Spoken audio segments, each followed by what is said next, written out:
Hello, and welcome back to Randomly Generated Conversations, the podcast where we take a random conversation starter and see where it goes from there. I'm Wesley Sellers, and I'm with my son, Bastian Sellers. Hello? This podcast is available on Apple Podcast, Amazon Music, as well as Spotify. If you're listening to it on Spotify, there is a poll. You go in, just has a couple random questions from the episode. And we mean random. Yeah, we mean random, to get your input, to give you a chance to participate. All right, the topics for today's episode are going to be: what was your favorite children's book? Cows.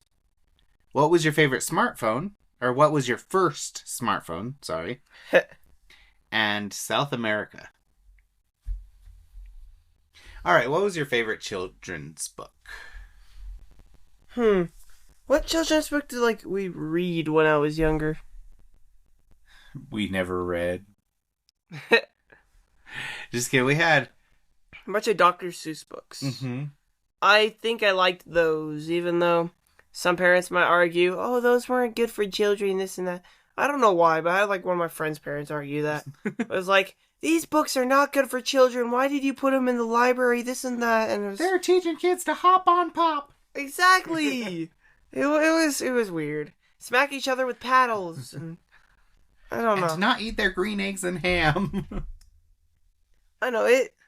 Yeah, I had parents that would tell me, "Oh, these are not good books for you." You have parents? No, I had parents. You had parents? No, you guys. That's what I mean.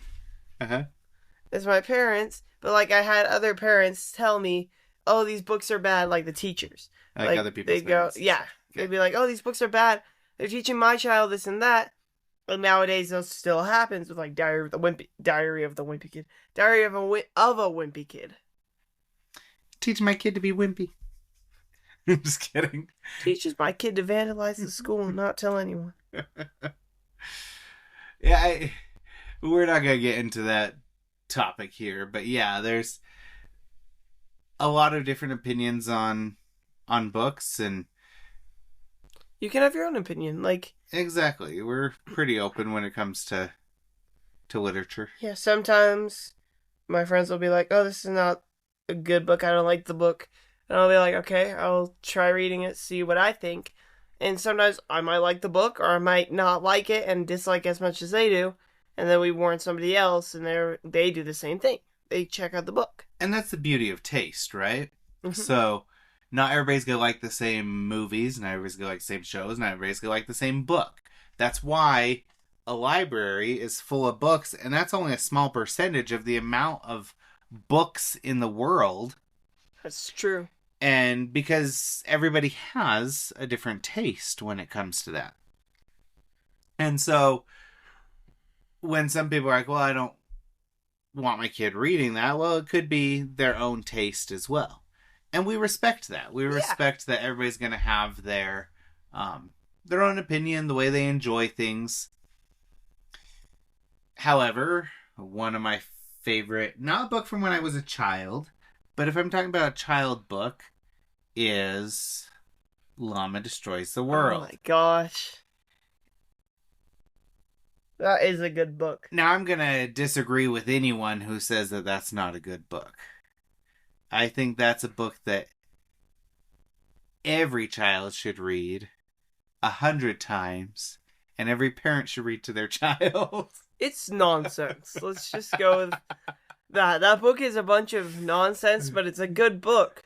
And we wouldn't have found it unless my brother over here was just, oh, I'm going to go look in, I don't remember what the app's called, Epic? Yeah, I'm going to check Epic Books and see if they have, check out different books and stuff like that. And he finds that. He finds Llama Destroys the World. Wait. He finds Dat. But he finds that book, and he just starts reading it, and you went, what in the world is that? That is nonsense. All of a sudden, we get the book, and he's like, oh my gosh, this is my favorite book in the world. Llama Destroys the World, as well as Llama, starts the Alpacalypse. Alpacalypse. Yep. And then you have Tiny the Dinosaur. But that doesn't go anywhere close. Right, doesn't Law even- and Justice World. See? Still Nonsense. good, when I was a child, though, I used to read a lot of the Little Critters books, as well as Bernstein Bears. I know both of those. So we used to have stacks of them, and the ones that the binding was like this gold binding with little images or whatever on it. I think it still uses the same binding today for those. But those were probably my favorite ones. So Little Critters by Mercer Mayer, I believe, was the author on those, and I forget the author of Bernstein Bears. But I used to have stacks of those books, and I'd read them over and over and over again. Okay. Other books I enjoyed as a child was the Teddy Ruxpin books. So you would have the book there, and then you'd put a tape inside Teddy Ruxpin, who hardly ever worked, but when it did work, his mouth would move, and it was like he was reading the book to you. Yeah, I've creepy. seen it. You've shown me that before. So, Dr. Seuss, yeah, we had a bunch of those books. That was when you started, like, kindergarten.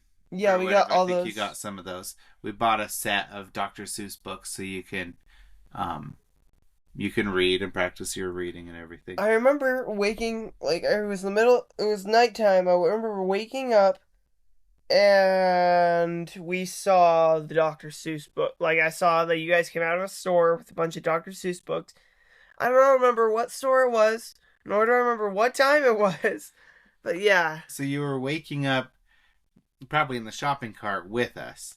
Because if you were that young, you wouldn't, like, be at home by yourself. No. And here we are. No, I coming probably home woke up middle in the of night shopping with- cart, and then I woke up again, but we were, like, leaving the store. But I don't remember. It looked like Sam's Club. But I don't think that's where it was, because, It might have been. like, from what foggy memory I have, I just remember, like, a store that we went in, had, like, a little thing of books. We got books, and then, yeah. You guys came out with them, and we were inside the car. Well, sleeping in a cart. So you used to sleep everywhere. You had your night-night, which you still have. That's what he would call his blankie. And he would lay down in the cart and fall asleep in the cart. We were at a restaurant at Cracker Barrel. He put his feet up on the table, and we're like, okay, he shouldn't have his feet up on the table. But then he fell asleep there on the high chair. I remember falling asleep once where we were at a restaurant, and I had a Perry the Platypus jacket.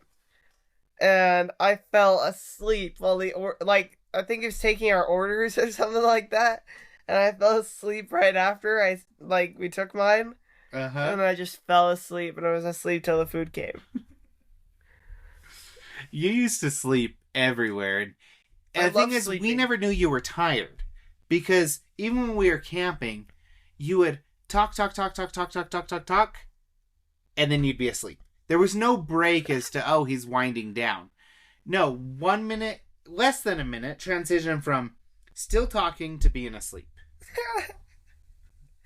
Like the youngest sibling. Yes, like the youngest currently does the exact same thing. A copa, this and that, and she'll like go and actually say things, but like it's a bunch of gibberish sometimes too. So Yeah, she has pretty good sentence structure. She'll probably be... copa and and it's like, okay, I don't understand what you said there, but yeah. She'll probably be the next participant on here. She's the most coherent of all of us. Yeah, she speaks pretty good, and but yeah, she'll talk up until the moment she falls asleep, just like you used to. So, children's books, cows. How do we transition into cows? Hey diddle Old diddle. MacDonald had a farm. You're going Old MacDonald, I'm going hey diddle diddle. Hey diddle diddle, the median's the middle. You add and divide for the mean. The mode is the one that you see the most, and the range is the difference between Okay, wait, not that hated doodle. That's a different. That's the nerd hated doodle. All right, so cows. The cow jumped over the moon. Yes. Can cows jump? No. I actually don't know. Have you ever seen a cow jump? I've never seen a cow jump. But I'm not saying it's not possible I've either. tipped a cow. Just kidding. Well, I've seen like bulls do their bucking and everything. Yeah. And so there's some jumping going on. So I'm pretty sure a cow, if needed, could jump. I mean, I've never seen them take a cow to like the, where they race the horses and have them jump over stuff. I mean, I've never seen a cow do that. Yeah, I don't think cows can jump high. I just think they can jump if needed, like you say. But I've never seen a cow jump. Me either. Especially over the moon. I don't think that's physically possible for anyone to jump over the moon. An astronaut? Still He's not possible. jumping over it. He can He's jump on jumping the moon. Yeah, cows. It's just cows. They give us beef. They give us steak. They give us T-bone steak. They give us milk, cheese, butter. They give us the necessities of life, unless you're lactose intolerant. And nothing gets that. I actually think If you're lactose intolerant, you can still eat beef. it's true. It's true. Yeah, cows. I mean, they're delicious. However, we don't eat a lot of beef around here. No, Much we anymore. don't. I prefer more the lighter meats. Do a lot of fish and chicken and stuff like that around here. Body doesn't digest beef like it used to. I eat a big steak and I'm in pain for a couple days, right? Yeah. But it is still good. I mean, ground beef, hamburgers, stuff like that. But what about the animal? Let's not talk about the byproducts and the deliciousness that it gives us. I just thought of a The animal joke with itself. it, though, with Okay. lactose. So, a man goes and he's like, "Oh my gosh, my toes keep getting sick. I lactose intolerance." Wow. Okay, that was random. Okay, cows. The animal, big dogs, basically. Because we felt cows, and they feel sort of like dogs if you don't wash them or brush them. But I mean, if you just like feel the cow, it feels like that. Yeah, is it fur, hair, whatever, probably fur, on a cow, is like a short-haired dog, right? So like, Yeah. similar to like a Great Dane. When we went to that farm place up here and we were petting the cow and everything. How about horns? Do cows have horns or do bulls have horns? I think it's bulls. Because I think cows have some sort of horns, but I don't think they have like full cool bull horns and stuff like that. I think cows are sort of playful too. But like bulls are playful too, if you've seen Ferdinand. From the movie Ferdinand, bulls are playful. So I actually looked that up because I was always under the impression if they have horns, it's a bull, and that cows don't have horns. But there are certain breeds of cows where the cow will also have horns. Yeah, I've known that. I mean, we watch like informational videos with our youngest, and it'll have like cows with horns and stuff like that. I think that's why I questioned it, because I was like, that's not a cow, that's a bull. And then I go and look up and I'm like, oh yeah. That's a cow. No, I think what made me question it was we're watching Mickey Mouse and there's the Clarabelle? Clarabelle.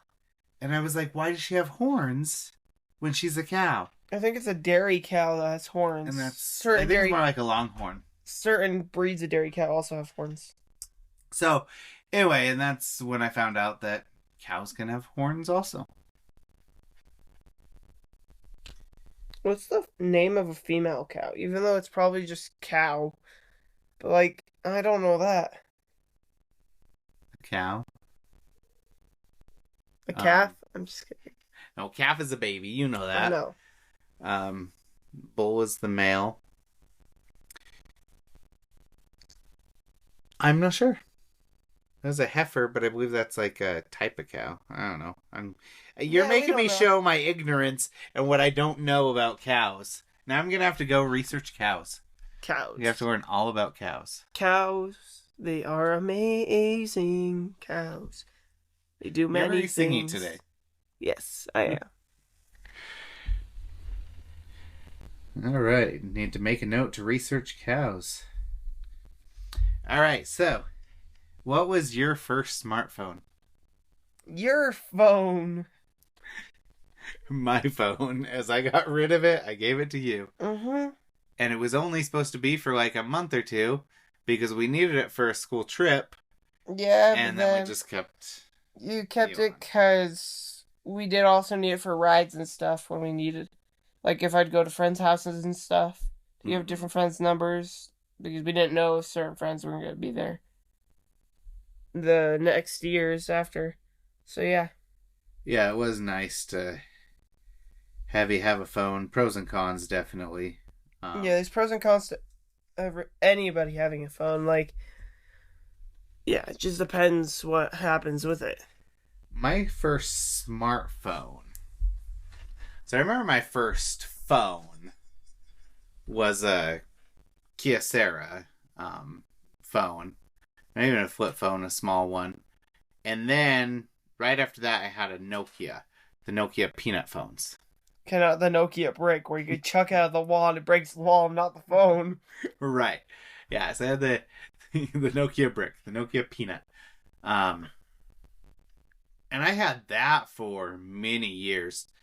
And then, first smartphone, I believe I had one of the first editions of the Androids when they came out. But I remember... Well, I think it was the... when I switched from my flip phone, which was one of those indestructible phones. Nokia bricks? I'm just kidding.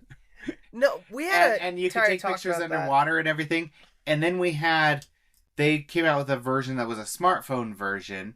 It was like G-Zone was the name of it or something like that. And this phone supposedly was indestructible, like the other one. However, it was waterproof and everything. You could bring it underwater, but I could no longer take pictures underwater. With my other phone, I could take pictures underwater. With this one, I couldn't because the water pressure on the screen wouldn't allow me to tap to actually take photos. I had that phone for a very long time until it just started running super, super slow. And then I bought a Windows phone. Now that was interesting. They had phones? Yes, they had Windows had phones? Yes, they thought they were going to compete with Apple phones. The problem was, I actually liked the phone. I liked how it synced to my Microsoft account, and I could have all the Office stuff on there, so I could access all my OneDrive documents and everything. It was nice for pricing stuff, for bringing other documents up. However, it had very few apps, and the apps it did have were never updated. You'd get an update, so let's say a Halloween update of a game would come out in October for Android and iPhone people. All of a sudden, you're in April, and you're finally getting a Halloween update or something. And that was the biggest issue with that one. That one ended up dropping and smashing it at a gym. And then from then on, I've had the iPhone. Not because I was an Apple fan. you'd never see me even enter an Apple store. Mm-mm. But when I was looking for an alternative, that was actually my cheapest option, believe it or not. Apples were known for being expensive, and my best option was an outdated Apple phone, an iPhone. And once you kind of get set up and you have everything, all your apps and everything, it's easier just to stay with it than to switch over to an Android and try to switch all your apps and everything over. And when you'd open the phone, Android. Yeah. Now, Mabel, my wife, your mother, she did have one of the first Droids. So it was actually called the Motorola Droid. And yeah, it was really cool. But really fast it started going slow and slower. And that was the issue that we had with smartphones initially, or at least the ones we always ran into, was they would start good, and then after a period of time, they would just get so slow that it was hard to use the phone for what the phone was made for. It was hard to use the phone to actually make a phone call, because it would go too slow. And then you've been lucky, you've always just had the phones that except for the phone you have now. We got you a new phone this time. But yeah, prior to that, you've always just had the hand-me-downs. And I've liked just... One of my favorite things is just like the calling and the texting. Because we decided that we would all be safe. We would make sure to be safe.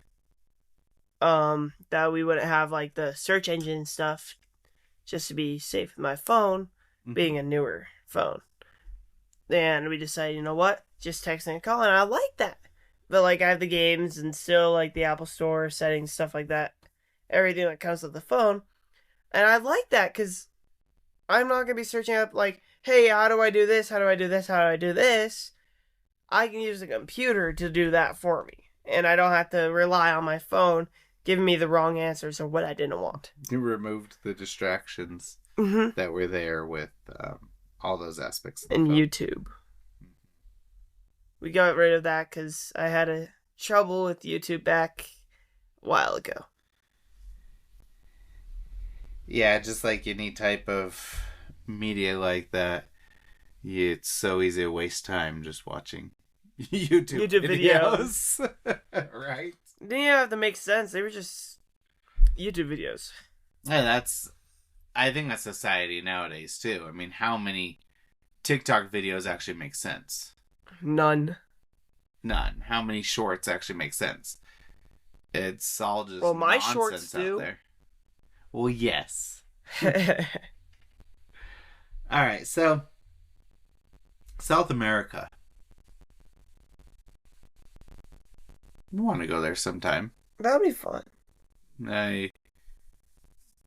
Planning a trip to Mexico. That'll be fun. I do speak Spanish, so that'll be nice. Hopefully, as we get a visit there more, sometime we could visit South America. Yeah. I've known a lot of people from Chile, Argentina, even Brazil, Peru. So I've known a lot of people from different South American countries. So I think it'd be really cool to go visit and see some of the not necessarily like the touristy beach areas or whatever, but it's still touristy areas, but I want to go to some of the historical areas over there. Yeah. From the, ancient civilizations and stuff like I'd that. love to go to South America and I'd love to go to Asia. It would be fun to go there. Mm-hmm. When it's a little safer. But, yeah. There are different places there that I've, always thought, like Japan, or I don't remember what the other place was in Asia, but I wanted to go there. And it's just pretty cool. I don't remember where I was researching, so I don't remember where this place is. But we had to do a project on someplace, and this is not in Asia. I don't think I got Oman. I don't know where that is anymore, but that's a place I'd like to go some point because it looks pretty cool. I mean, like they have a lot of cool temples ish things. I don't know what they're called, but like older little temples, cathedrals, stuff like that. That is just like really cool, and the food there is like looks really good too. And then another place I'd like to go to, even though we're talking about Southern America, South America, is Germany. I think that's in Europe. Yes. Okay. Man, you really need a geography class again. I do. But yeah, it's Europe, and Europe's a fun one too. This is why we removed YouTube from his phone. Yeah, I That's the failed. geography he's learning. But yeah, it was Germany because we did a project on that in health class about different food stuff they had there. Just so you know, I like food from different places because, like, it's good to try different new things. And there was this thing called spaghetti ice, or however you say it, spaghetti ice. I don't know how to say it, but it's basically ice cream, but like shaped in spaghetti noodles. And then you have ice cream, like strawberry sauce on it, and chocolate sauce, and you sometimes put whipped cream on top. It just looked amazing. Yeah. But South America. So we've been to, and not literally, but Bastion touched on Asia and Europe and, you know, all these other places except for South America. But I think there's a lot of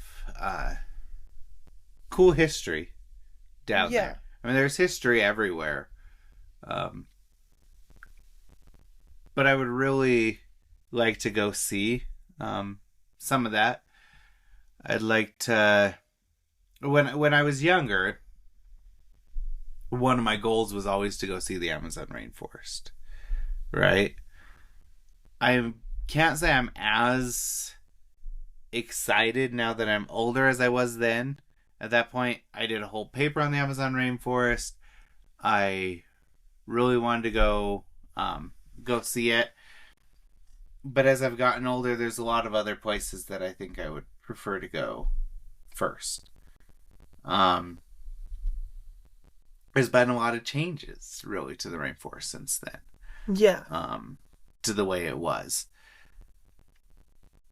And so, yeah, maybe someday I'll make my way down to South America. I'm hoping I'm not wrong. But isn't like... I don't want to say it because I feel like I'm wrong. Isn't like Chile in South America or no? Yes. Okay, I'm right.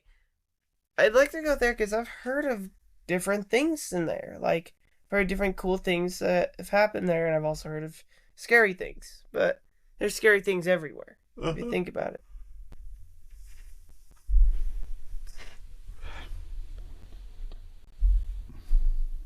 Where's the Philippines?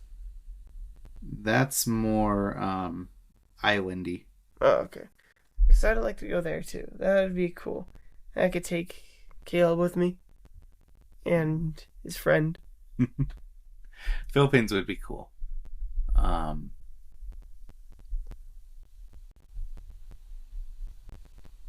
Going and visiting some of the different islands, I think would be fun. Philippines, Fiji, Tonga, Samoa,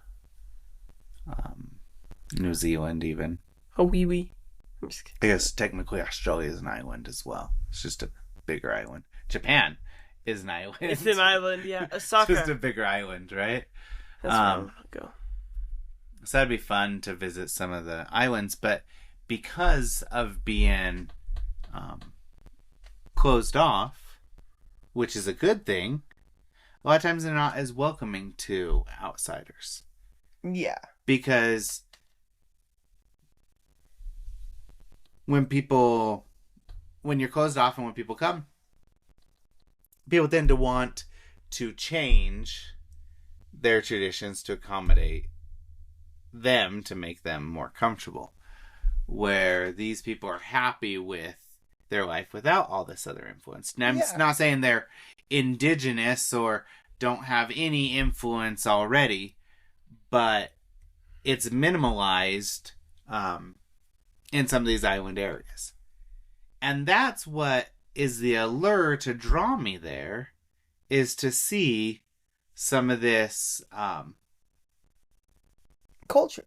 Yeah, the pure culture. And I feel like a lot of places have lost that.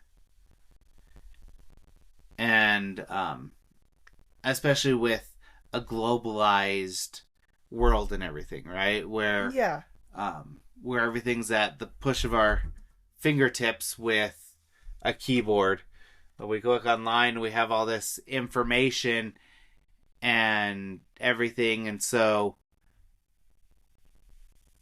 there's a lot of external influence in a lot of these places. And so being able to see some of the cultures that have not been as influenced, that still maintain some of their culture, I think would be really cool. Yeah, certain research things I've done on different places and different cultures. It's sort of telling me, hey, you should go to these places. It would be amazing to go see all these different things. But when money in the world is an actual concept, the chances of that is lower, since I don't make money. Right, not able to go everywhere that we want to. It kind of becomes a limitation. But if one day, if there was a chance where you could win a free plane ticket where you could explore some of the world, you could choose 5 places. And you could choose the 5 places, and you could ride for free there and back to those 5 places. That would be amazing. But it's never going to exist. That would be cool. Alright, so on the topic of South America, we talked about Asia and Europe, as well as Pacific Islands, and a little bit of South America. And yeah, so if you take anything from it, go visit South America, go visit Asia, go visit the Pacific Islands and Europe. I appreciate you guys joining us today. I look forward to you joining us next time. Thank you very much. See ya.